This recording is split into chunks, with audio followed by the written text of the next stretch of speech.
Aloha and good afternoon. Thanks for tuning into This Is Now. There is a massive coordinated response going on in Baltimore to find the 6 men thrown into the water when a cargo ship lost power and hit the Francis Scott Key Bridge, causing it to collapse. There's also a multi-governmental effort to try to ease the economic impact from one of America's busiest ports being shut down. Natalie Brand has more from Baltimore, Maryland.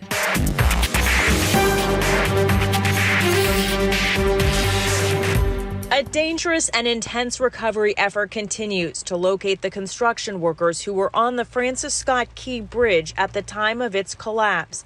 That includes Miguel Luna, a husband and father of 3. As we've moved now to a recovery effort, the same commitment that I make to the families is we are going to use every asset to bring them a sense of closure. The NTSB remains in the early stages of investigating what happened on board the Dolly cargo ship as it left the port of Baltimore overnight Tuesday, then hit a support column of the landmark bridge. The NTSB will begin interviewing personnel and analyzing evidence from the ship, including the voyage data recorder. What I hope to release later today is a timeline of events, data that we have that we can provide to the public to show what was occurring immediately prior to the strike. For now, the Port of Baltimore is closed to ship traffic as crews examine the area and then work to clear the channel. And there are underwater surveys that are happening by remotely operated vehicle. Divers will be in the water today to complete that underwater survey. Baltimore's port is one of the busiest on the East Coast and the nation's #1 hub for importing and exporting vehicles. The Port of Baltimore is an important port, so for our supply chains and for all the workers who depend on it for their income, we're going to help to get it open as soon as safely possible. Maryland's governor says the port directly employs about 15,000 workers and more than 100,000 indirectly. Natalie Brand, CBS News, Baltimore. The tragedy in the Port of Baltimore will affect the supply chain. Vessel traffic right now is suspended through the port, and Transportation Secretary Pete Buttigieg says a return to normal will take a long time and be expensive. Ivan Rodriguez has more. Baltimore ranks #1 among U.S. ports for cars and light trucks. Some economists say that the bridge collapse also threatens to disrupt logistics, especially when it comes to traffic all up and down the East Coast. Car carriers, cargo ships, and cruises halted indefinitely from traveling into and out of the Port of Baltimore. This has a significant and a seismic impact economically, not just on Baltimore, but on the entire state of Maryland. The ship that collided with the Key Bridge early Tuesday was carrying cargo. And Maersk, the Danish shipping giant that chartered the vessel, has suspended service in Baltimore for the foreseeable future. Baltimore ranks the 9th largest U.S. port for international cargo. It handled some 52 million tons last year, an impact that Maryland Governor Wes Moore emphasized. We're talking about $191 million a day of economic activity, 8,000 jobs that are directly related to this. The city ranks first among U.S. ports that process autos and light trucks, handling a record 850,000 in 2023. That's not just cars, by the way. That also includes a lot of farm equipment, which is a very important export for the American economy. Consumers may see an increase in shipping costs, but one leading economist says the goods will be moved through other ports, so the disruptions aren't expected to have much impact on the wider economy. The Secretary of Transportation is worried about the livelihoods of port workers. If goods aren't moving, they're not getting paid. So we're very concerned for them. Maryland's governor is already focused on the port's future. We are going to focus on making sure that we can have an economic recovery that really honors the work that was taking place with the port. Approximately 14,000 workers are directly impacted and about 140,000 are indirectly impacted, according to Maryland's state government. Now, part of the issue in determining the potential added cost when it comes to shipping is not knowing when this port will reopen. In Atlanta, I'm Ivan Rodriguez. In the wake of the disaster in Baltimore, experts are now looking closely at the structural integrity of bridges here in Hawaii. While there are no cargo ships that pass under the bridges here, there is boat traffic in and around Sand Island, Ford Island, and Kauai's Hanalei Bridge. Our harbor is the lifeline. Most of the goods and services that we consume come through our port operation. What adjustments they're going to make for their harbor, and see if there's is that something we need to consider for our operations. An independent report last year found that of Hawaii's nearly 1,200 bridges, 80 were found structurally deficient. The DOT says it has long-term plans to update them all. Honolulu police have arrested a 50-year-old suspect accused of stabbing a man in the chest in Waikiki.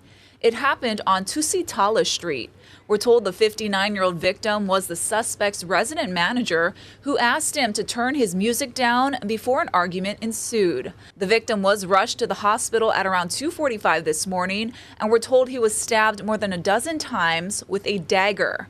The suspect was taken into custody for attempted murder and a weapons crime. An emotional evening in Waikiki last night as the community came together to remember 3 children whose lives were tragically cut short in Manoa. Jolani Martinez takes us to the candlelight vigil. Hundreds gathered on the lawn of the Waikiki Shell to remember the Ora children, Sakurako, Orion, and Nana. Vigil organizers say they wanted to give those who knew the Oras a chance to comfort one another. Speaking words of wisdom, let it be.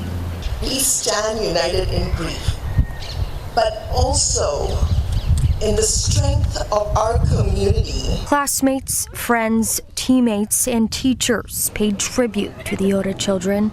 17-year-old Sakurako was a senior at Iolani. 12-year-old Orion attended Sikh's charter school, and 10-year-old Nana went to Manoa Elementary. Police say financial woes led Paris Ora to fatally stab his wife Naoka, their 3 children, and take his own life earlier this month.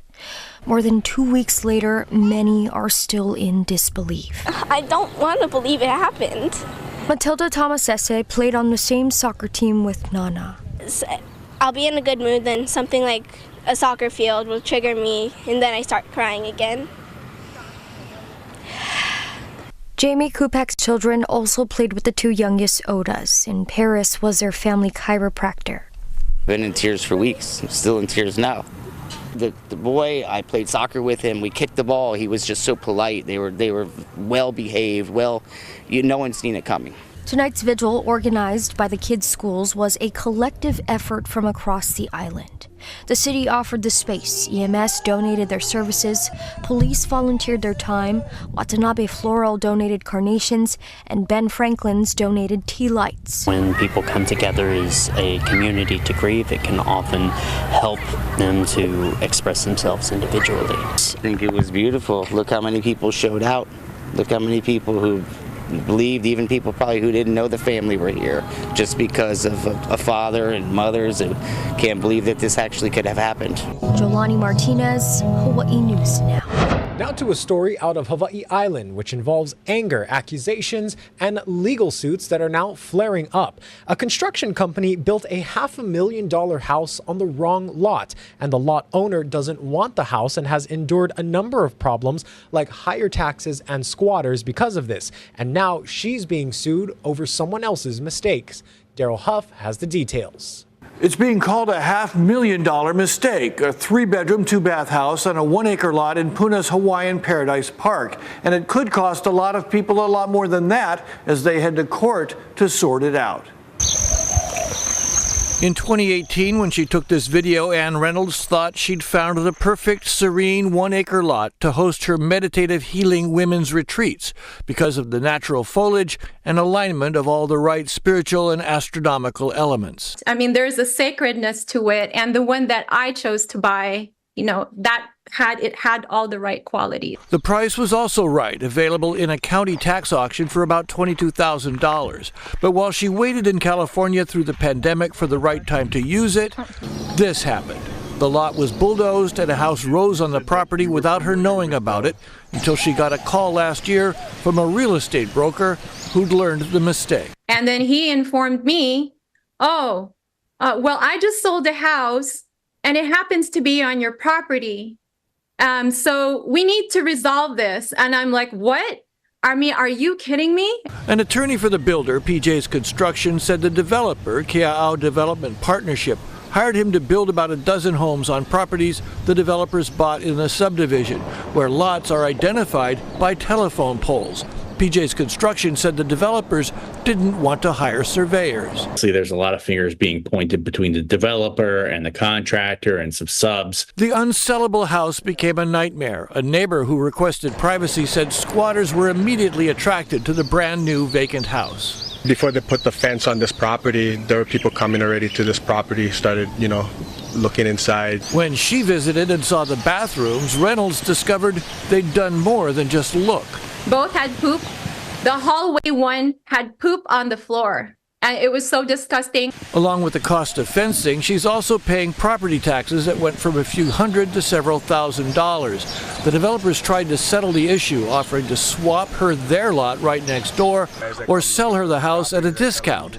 She refused both offers. Attorney James DiPasquale said she shouldn't pay for what she doesn't want. It would set a dangerous precedent if you could go onto someone else's land, build anything you want, and then sue that individual for the value of it. After trying to resolve the problem, Keau Development Partnership sued PJ's Construction, the architect, the prior lot owner's family, and the county, which approved all the permits for construction. They also sued Ann Reynolds. It's awful. It's awful. All the parties I spoke to today said they are being reasonable and the others aren't. That's why the developer says he pulled everyone into the lawsuit in hopes a judge can help unravel this mistake. We'll keep you posted. Daryl Huff, Hawaii News Now. And coming up right after This Is Now at 12:30, Governor Josh Green will address the state of Hawaii to provide the latest updates on his housing plans for wildfire survivors on the island of Maui. Hawaii News Now will be streaming the conference at 12:30 on your digital platforms and on our Facebook page. Tourism experts joined Spotlight Now yesterday to talk about Hawaii's marketing and visitor education efforts, especially amid the ongoing wildfire recovery efforts. Among the guests was Mufi Hanneman of the Hawaii Tourism Authority, who talked about the softening of the tourism market. Well, Maui's going to continue to struggle. According to UHERO, they don't expect us getting back to 2022 numbers for Maui till 2028. So I'm a little more optimistic than that. I think we can make it sooner. Over 8,000 people have lost their jobs there. So the unemployment rate also had skyrocketed. So all these things are going to take time. But we really believe that what we're putting out there with Makau, Hawaii Visitors Convention Bureau is also going to pivot their message soon. They've been doing a lot of Malama campaigns, which was, for that time was right. But it's going to be much more inviting now. They're going to invite people to come back and experience the magic of Maui as well as the rest of the state. You can listen to the full interview on HawaiiNewsNow.com and our digital platforms.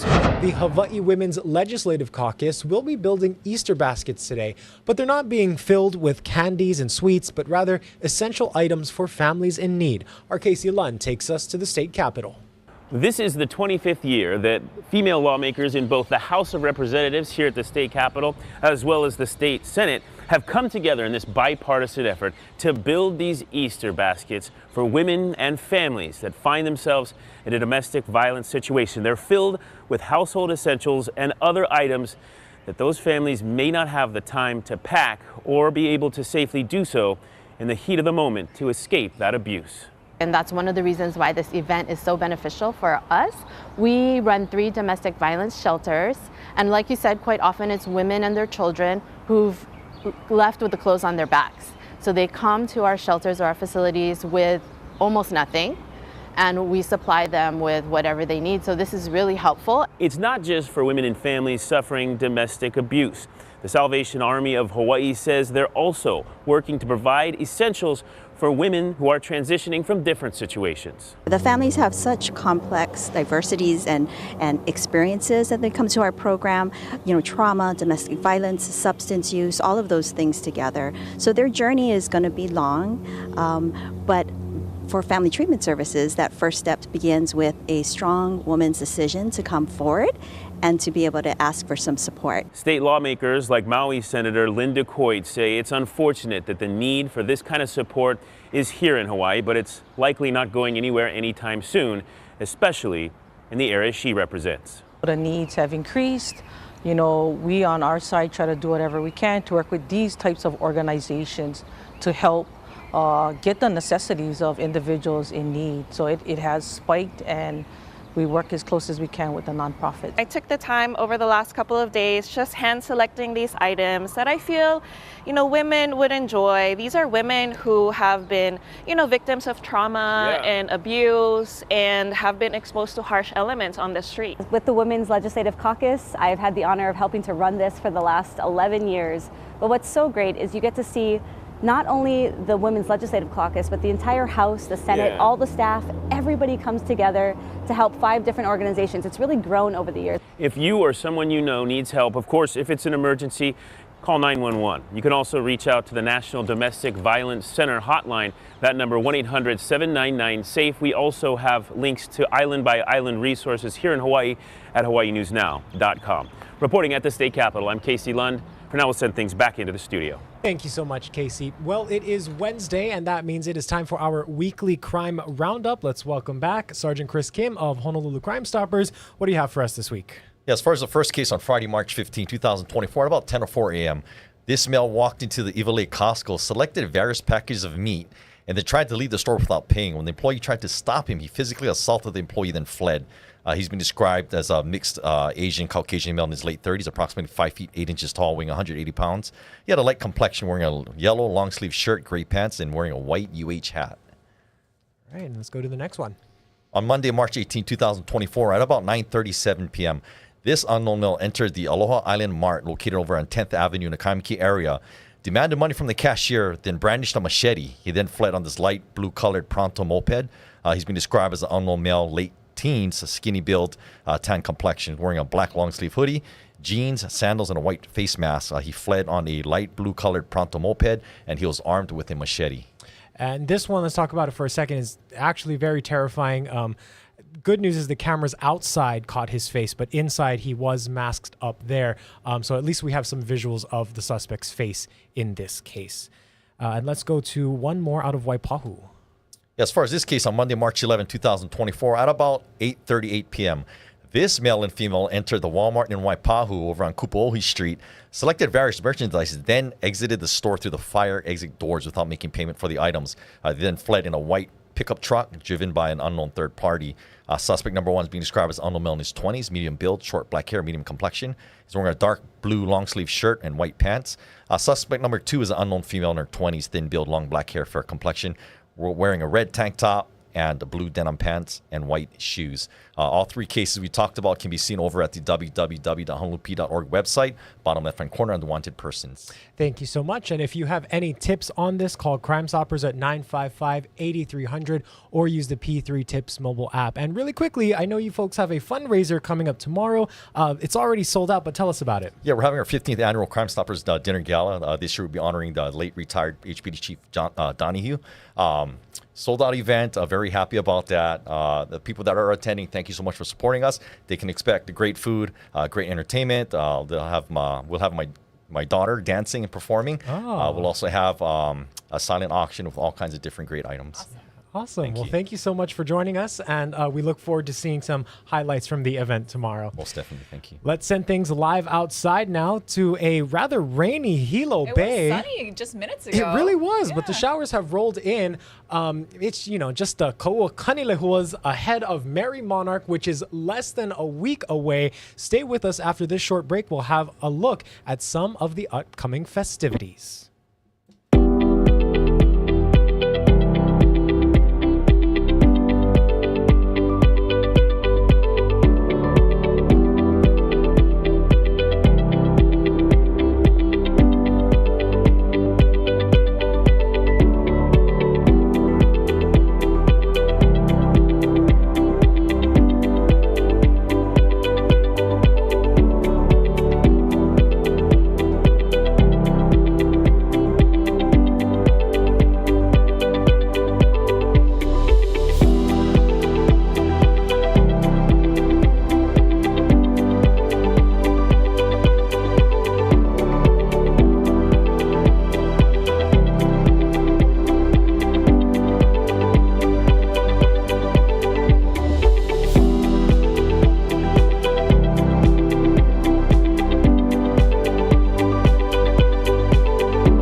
How's it on this Wednesday? Our weather's going to be pretty nice today, and starting today, the winds will get stronger. So whatever rain comes in, and there's a little bit of shower activity this morning, will be focused on the windward sides, but they will be moving out rather quickly. So that limits the rainfall buildups. Flooding not an issue.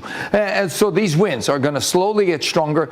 Going to be especially windy over the next few days for parts of Hawaii Island and parts of Maui County. The wind stepping up today a notch. Going to be running about 15 to 25 in the afternoon. So again, a little bit of a damp start for windward areas. Lots of sunshine, drier conditions by the leeward, by the lunchtime hours. And then we'll get those winds getting stronger throughout the day, getting even stronger by tomorrow. And as those winds get stronger, look for the east shore surf to start to get bigger. Of course, it's going to be choppier out there too. And no significant swells are expected for north or west shores anytime soon. So we've got these winds getting stronger for the next few days. Tomorrow looks like the day with the strongest winds. Now, there's going to be more showers starting tomorrow through Friday, mainly for windward and Mauka areas. And again, the rain will be limited in terms of buildups because the showers will be moving out as quickly as they move in. Those breezy winds will hang on through the Easter weekend, and Easter weekend looks to be drier, although another disturbance set to bring juicier conditions. More showers expected between Monday and Tuesday.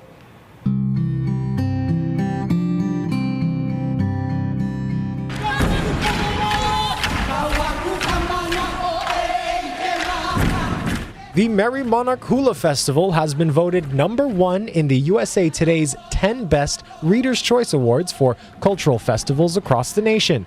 Voters chimed in, ranking Hilo's home festival the very best. Oahu's Aloha Festivals came in at #9. Other events in the top 10 included Albuquerque's Balloon Fiesta, San Francisco's Chinese New Year celebrations, and the Dublin Irish Festival in Dublin, Ohio.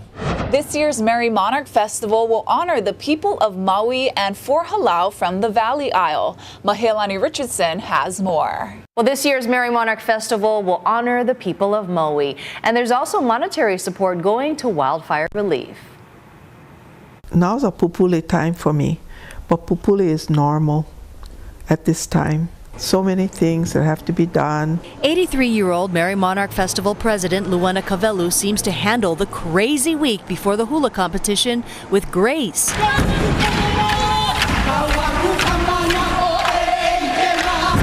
Instead of selling tickets for this year's Ho'ike performance next Wednesday night, the tickets were free.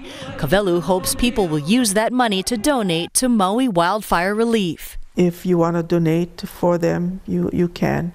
Because I didn't want to impose how I felt. I feel, oh, we should all donate. But some people have questioned, well, who are you going to give to? We want to know where the money's going. So it's going to Maui.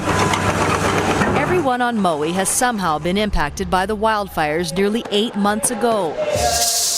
So Kavelu wanted to honor the resiliency of the 4 Maui halau that will perform on the Merrie Monarch stage. The kumus told me his father and mother also lost their home, and his grandparents lost their home.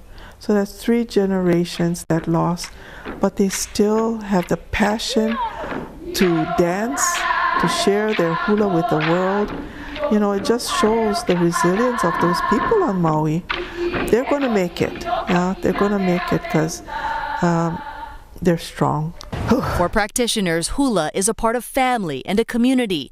Even during difficult times, hula and the Merrie Monarch Festival are ever present.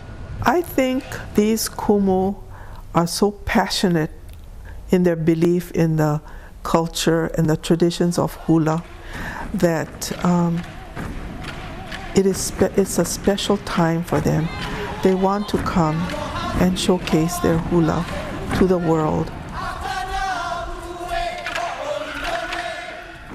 And join us live from Hilo starting next week Wednesday for our coverage of the Merrie Monarch Festival. And once again, let's take you live outside to Hilo. We are going to have so much fun come next week. This Is Now. We'll be on the road. We're going to have some special guests, including one of them next week, Friday, Kumuhula Lemomiho of Keali'i Ka'apuni Honua Ke'ena A'ohula, who's also a judge for this year. So, Ashley, we're going to get some judges' insight on the competition. I'm excited for you, Dylan. Thank I'm you. excited to see your outfit. Oh, that too. Thank you so much for watching, everyone. Be sure to tune into the press conference right after this. Aloha.